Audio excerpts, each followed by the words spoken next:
I think that one's reality is a result of your intention and your attention. It's through spiritual practice that I've recognised that my own impermanence, my own irrelevance, the fact that I'm just a person shuffling through life, I ain't really no different now from when I was a little kid. And all I want really is that I don't want that feeling in my stomach that people are being treated badly. I don't want a feeling that people are being exploited. People need to live spiritual lives, all of us. I'm a person, and it's good to have access to the infinite consciousness that is available to all people, but through the five senses is delineated, keeping us trapped on a material plane. We think reality is what we can apportion through the limited instruments of the senses, but reality is of course far beyond that. Spiritual data, we don't have the correct instruments to receive it, and we live primarily in the realm of the senses. Anything that we're describing through science, we're describing through the prism of the five limited senses. Our eyes can only see between infrared light and ultraviolet light. There's light bouncing around everywhere. Our ears can only hear a tiny decibel range, can't hear the noise of a dog whistle, can't hear any high-pitched frequency sounds. Isn't it likely then that there are other vibrations, frequencies, energies, consciousness moving through the universe? Consciousness is an amorphous and expanding entity. I think that we allow our consciousness to be prohibited by our senses, prescribed by our senses, living in the realm of these five apertures into our reality. But reality is limitless, space is infinite, time eternal. Through yoga, one can temporarily break the bonds that chain us to the mundane, the mondial, that which is of the earth, and we can temporarily at least receive a taste of the infinite. I don't want to get too cosmic about it, but we are just this sort of temporary blob of atoms, you know, endowed with consciousness for the merest moments in infinite space. Meditation and yoga, these are fundamental parts of my life. I think it's difficult these days with religion getting such a rough ride, the Pope resigning, bloody terrorism and nonsense. It's difficult to find an access to spirituality, but we are by our nature spiritual people. If we don't have access to spirituality, we suffer as individuals, society suffers. We need to recognise at some point that within ourselves there's an infinite capacity for connection with all things. Well, I love the fact that you've described it as you have a daily access to unseen realms of power. Daily access to unseen realms of power. Not just me, everyone has that. For me, what I've discovered is that transcendental meditation is useful to me, not because of a unique set of circumstances, not because of my formerly secret brilliance, no, but because I am a human being. And it is applicable to all human beings. And what's really good about that is literally everyone in this room is one. What I say is that we're basically all right human beings. Whenever there's a disaster or an accident, people's impulse is to help one another. So I'm thinking anyone that galvanises people, brings people together and points us to the better aspects of our nature and help us to overcome our basic things like fear and desire, I think these people are worthy heroes, rather than the heroes that are nominated today, heroes that are low vibrational frequency that make us concentrate on daft stuff. So like they want you to be talking about Justin Bieber, they want you to be talking about twerking, they don't want you talking about fracking, they want you talking about twerking. They want to get on with their job. Shut your fucking mouths and watch this shit, you fucking morons. And I know, because I've been part of the charade. But, you know, I'm awake now. Look beyond the superficial. That's the problem with current affairs. You forget about what's important. You allow the agenda to be decided by superficial information. What am I saying? What am I talking about? Don't think about what I'm wearing. These things are redundant. I'm superficial. And I don't think that we should be continuing to propagate the idea that famous people are magical and special, because it makes people feel that their lives ain't no good. And I don't think we should be living in that kind of fearful paradigm. It's that. I'm like a vegetarian. I believe we're all equal. I ain't got the right to kill. I don't kill, like, say a fly comes in my house, I tolerate that little arsehole. Because I feel like he's a fly, he's just on his journey here through life. When I'm meditating or praying, I say the infinite creative force that brings into being all phenomena and guides all life, I say, can you move through me? And things that actually work, you sort of treat them, you sort of shirk them off as if, like, you know, as if you owe them money and you don't, oh no, I've got to avoid yoga and meditation. They've been portrayed quite brilliantly by the mainstream as sort of somehow luxury, into luxury, or artificial, or superficial. It's absolutely integral. It's absolutely the most authentic thing, more real than any of us. If people are happy, they're happy. They don't need it. If there's not a problem, there's not a problem. But I think if people have some sort of yearning or dissatisfaction or some itchy irritability, then it might be because they're not looking in the right direction for a solution, and that they should look within, and that within them there is a limitless, infinite capacity for bliss through connection to higher things. You cannot define yourself in reference to other external coordinates. You must define yourself internally with your relationship with a higher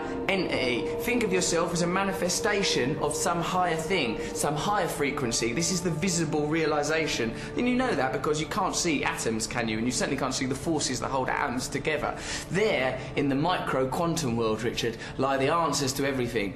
We can't understand it with our logical, rational minds, but we feel it intuitively. Get yourself in alignment with that stuff and you beam like the sun. The dead human ape has fulfilled its potential. The dead human ape has not evolved for the last 10,000 years. These are the achievements of the dead human ape. Now we must transform, become enlightened, so that we can access the next realm of consciousness necessary for our evolution. Right. So I think we elect to ignore the spiritual at our own, and it causes a deficit for ourselves and for our culture and for our planet. I think that we are too easy to identify ourselves as individuals. That idea is fortified daily through, as we said before, the stimulation of primal desires, that which anchor us to the self, and we ignore that we're here for such a short while, that we're all basically the same as one another, we're all connected to each other, and we have a collective responsibility to. Look, God is not something that's about thinking you're better than someone or a reason to have a war with someone. It's that within us, beneath and beyond our identity as human beings, driven by fear and desire, defined by the realm of the senses and the material self, which is transitory, there is a divine self that is connected to all living things, that is